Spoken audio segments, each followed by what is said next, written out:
Hey guys, welcome back to the channel. I'm Justice, and today we're going to be covering 28 Days Later in preparation for the upcoming 28 Years Later coming out next month. This entire video is essentially just going to be me gushing over this film. I have very few nitpicks with it. In fact, I only have one, and I'll get into that in a minute. But overall, this is a next to perfect movie, and I feel most people would agree with me making that statement. To even further my point, it's currently sitting at an 87% on Rotten Tomatoes and has a 7.5 out of 10 on IMDb, so I'm just going to make the assumption that most people are going to agree with my take. Thing too that I feel like I need to talk about first and foremost before even getting into this movie is the massive impact that it had on the horror genre. That's something that I talked about throughout the Final Destination series when I was covering those films. Was I enjoy those movies, and yes, they are very popular.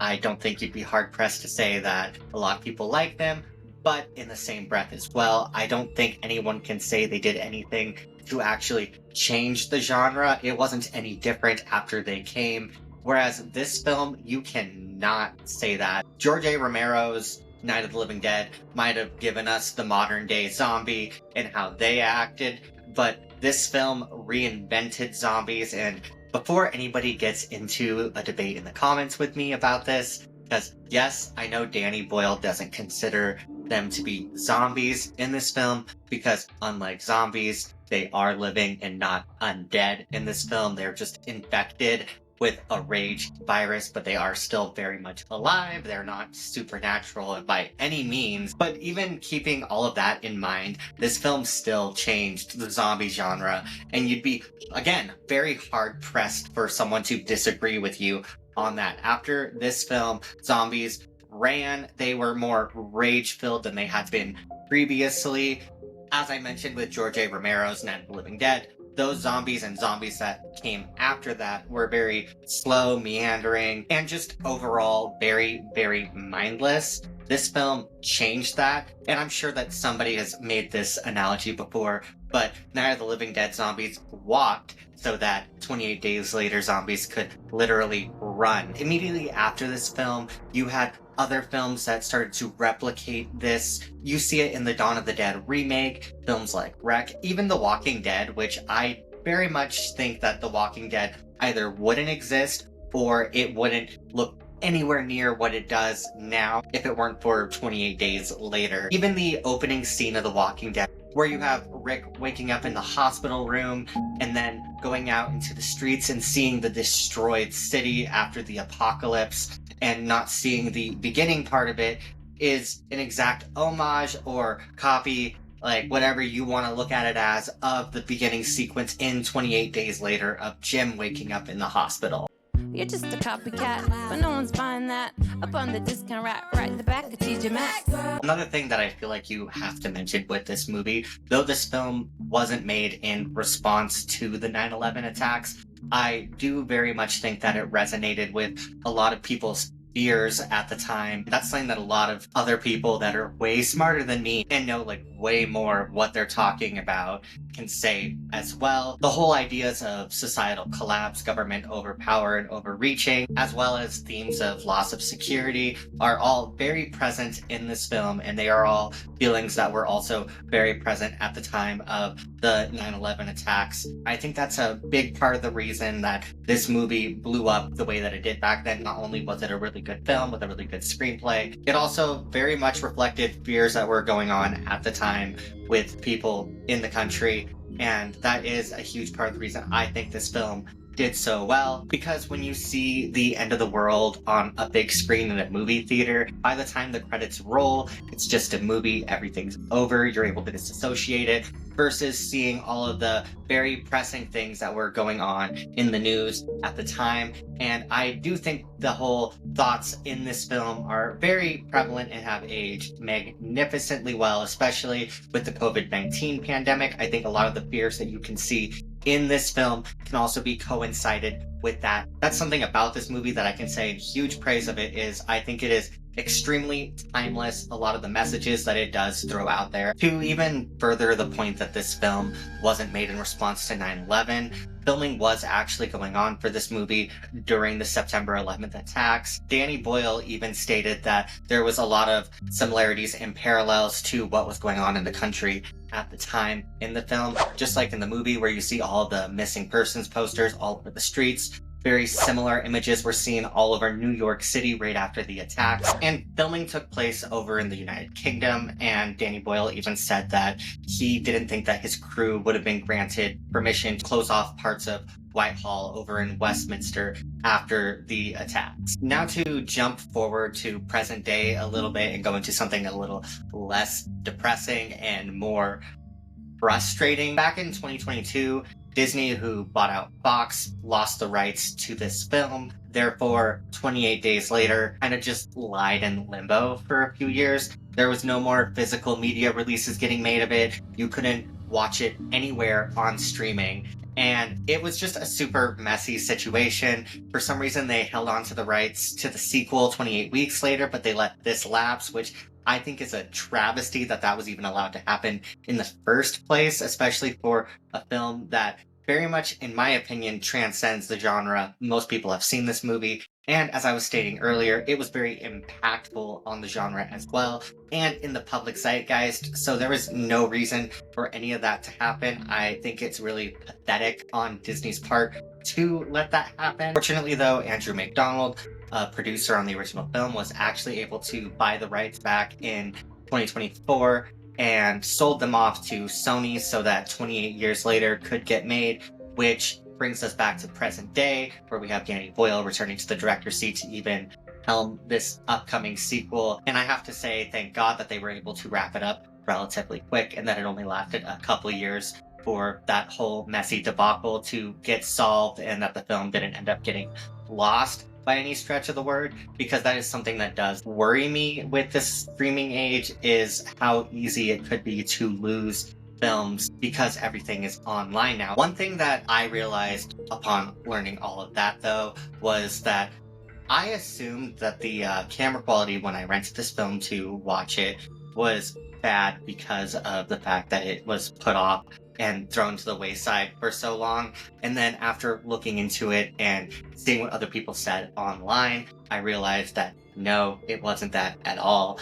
It was the fact that this was filmed on very cheap digital cameras, which Danny Boyle had reason for that. He wanted it to feel more realistic. Although I do find it kind of unfortunate that he did use such cheap cameras, because I do think that it makes some of the shots just look really fuzzy. And when I first initially started to rewatch it and I forgot that it looked like that, it did pull me out of the movie a little bit. But fortunately, this is a really, really good movie, and I would say less than 20 minutes into it, I was able to ignore that and like just sink right into the film. And that is genuinely the only nitpick that I have about this movie. Like I said, I'm just gonna get it right out of the way right now, because everything else in this film, I really think they did perfectly. The casting, all of that, it is so well done.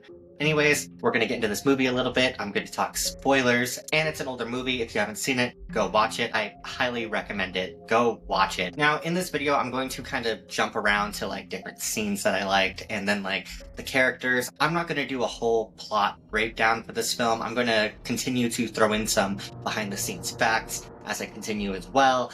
But this isn't going to be like a whole breakdown of the whole story, so don't expect that from this video. Opening sequence of the film, when you have Cillian Murphy's character Jim waking up in the hospital, I think it's very excellently done when he's walking around the city streets of London. Immediately, there is so many instantly iconic shots shown throughout that.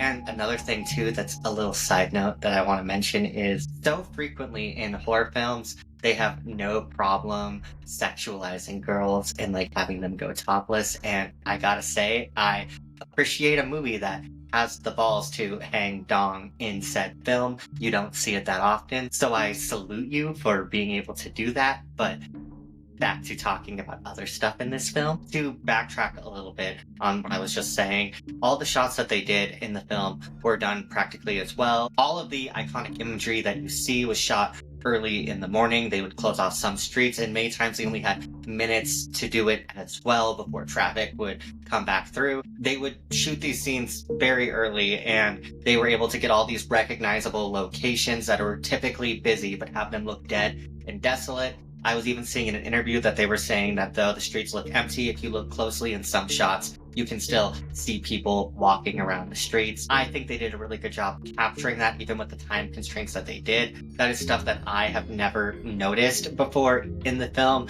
Any people walking around in the background, I haven't been looking for that either, and I really don't want to look for that because I don't want it to pull me out of the movie in any way personally when I rewatch it. Another iconic scene that you see as he's walking around the streets too, and this will be the last thing that I talk about, we're not going to spend the whole video just talking about this opening sequence, is the fact that as Jim's walking around, he goes by this overturned double-decker bus.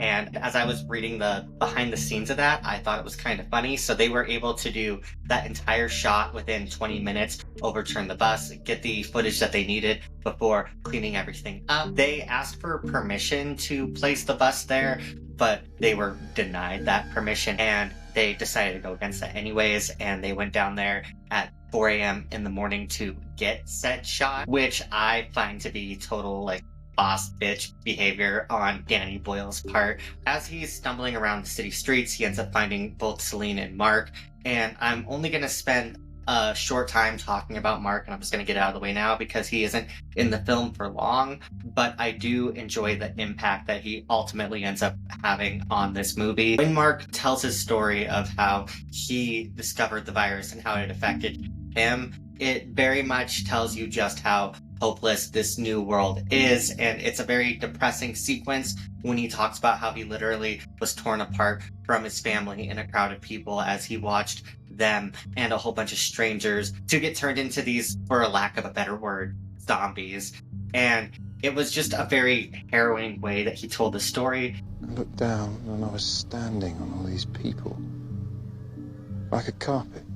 And then even leading up to his death when he ultimately gets infected, it's very much telling of how Celine has been shaped by this new world, for how quickly she's able to take him out before he even is able to turn, which leads to the line that she repeats over and over again: she would kill in a heartbeat. It's stories like that that I think are what hinge this film so well, that make it so relatable. Is you see all of our characters throughout this film go through so much growth, and this is where I'm going to start jumping around a little bit more sporadically throughout the plot. You have Jim, who at the beginning of the movie doesn't understand what's going on, and eventually as he's in this world longer and sees how it works, he ends up developing more of a primal need to survive like everyone else has. Whereas Celine, who has that because she's been dealing with this already for 28 days, she is able to find some camaraderie and care for the group that she ends up falling with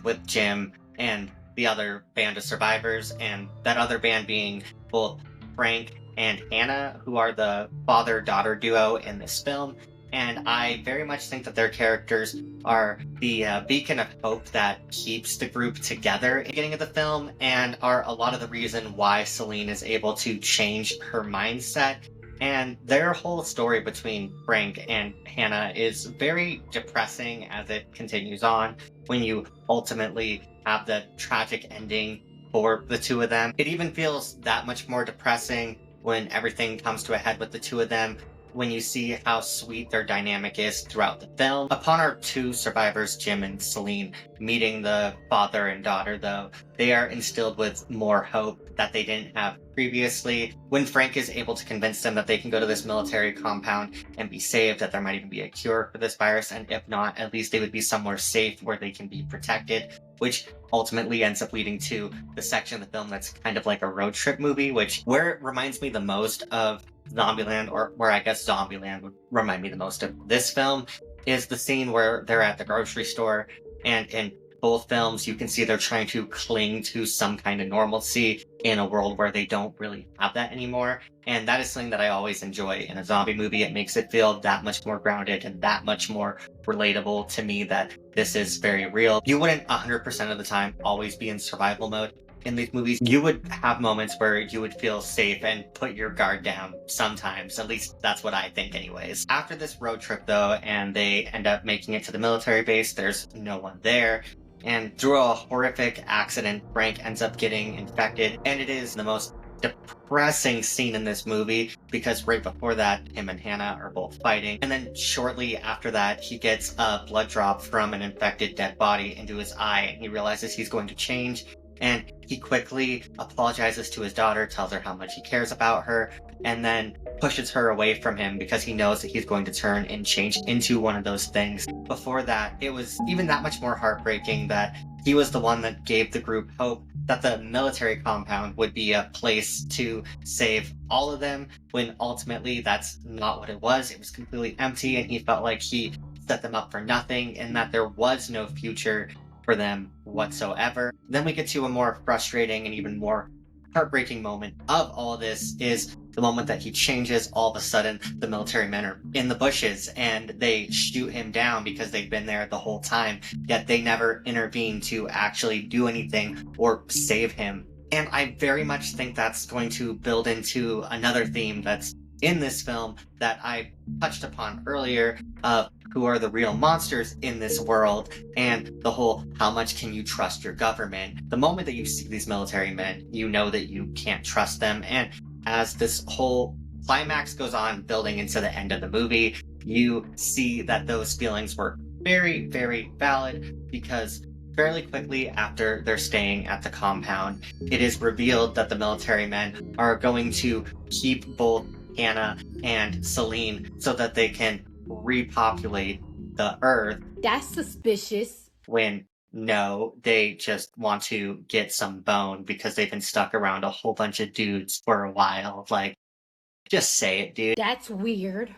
Obviously, Jim isn't okay with this, and he fights back, and they ultimately end up leaving him for dead, which leads us to the climax of this film, which is one of the most iconic scenes and one of the most iconic scores in any horror movie whatsoever. I fucking love In the House in a Heartbeat. I think many people can say that. Again, that is something that has transcended this movie. I remember even in middle school during a talent show, they would have the band kids go up on stage and play the piano for the entire school. This song got played at one talent show like 3 different times, and it perfectly makes sense because it is a really, really good song and it is so much fun. And I love the fact that this score from a horror movie was able to like slip into a school setting without like anybody raising an eyebrow just because it is that good. But it is this whole scene with the mix of the score, the editing,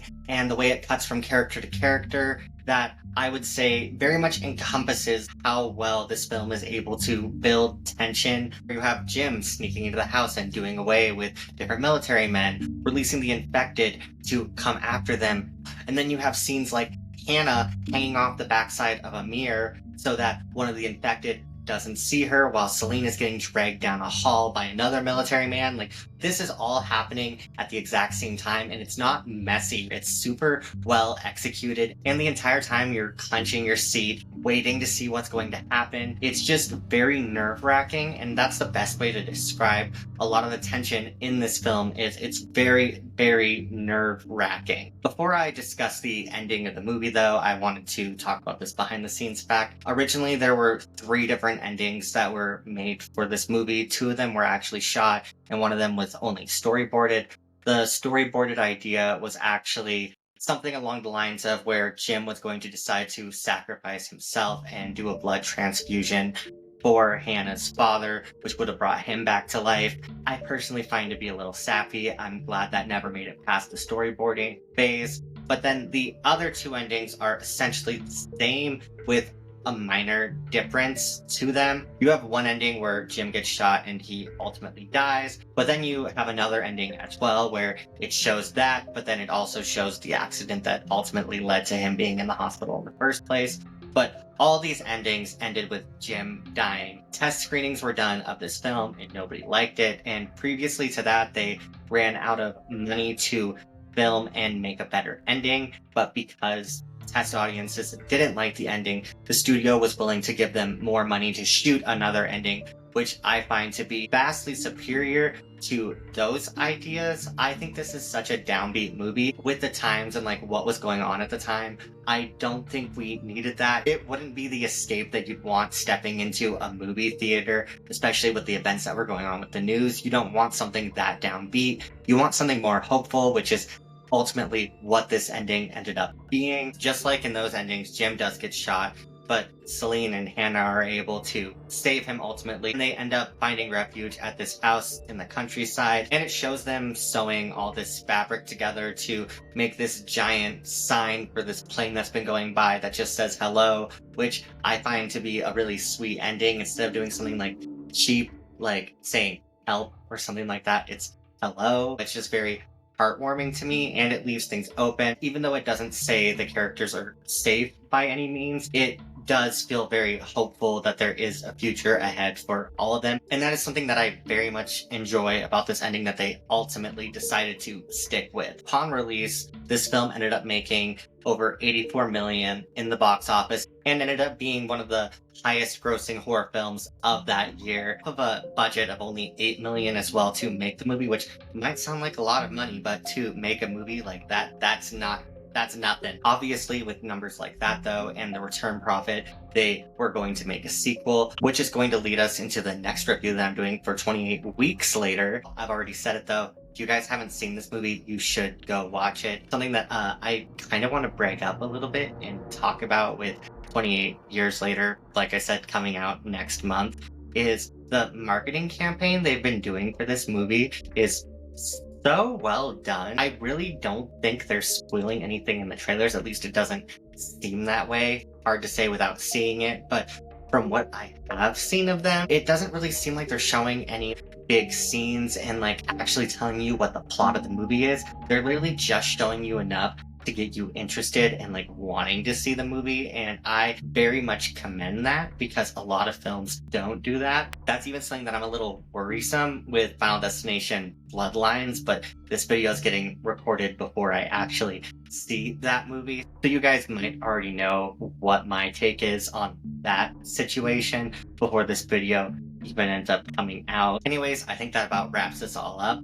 I hope you guys enjoyed this video, and you guys should let me know if you enjoyed 28 Days Later, which I'm already going to make the assumption that you probably did. If you guys have any requests for films or shows that you want me to cover in the future or up next, I am all ears. I cover anything and everything horror on this channel. So if there's anything that you like want to hear me like review and break down for you guys, like let me know. Like I want to be that guy. If you're new to this channel, hi, I hope you enjoyed the video. It'd be really awesome if you chose to hit that subscribe button. It's right down there, and I promise it won't hurt you.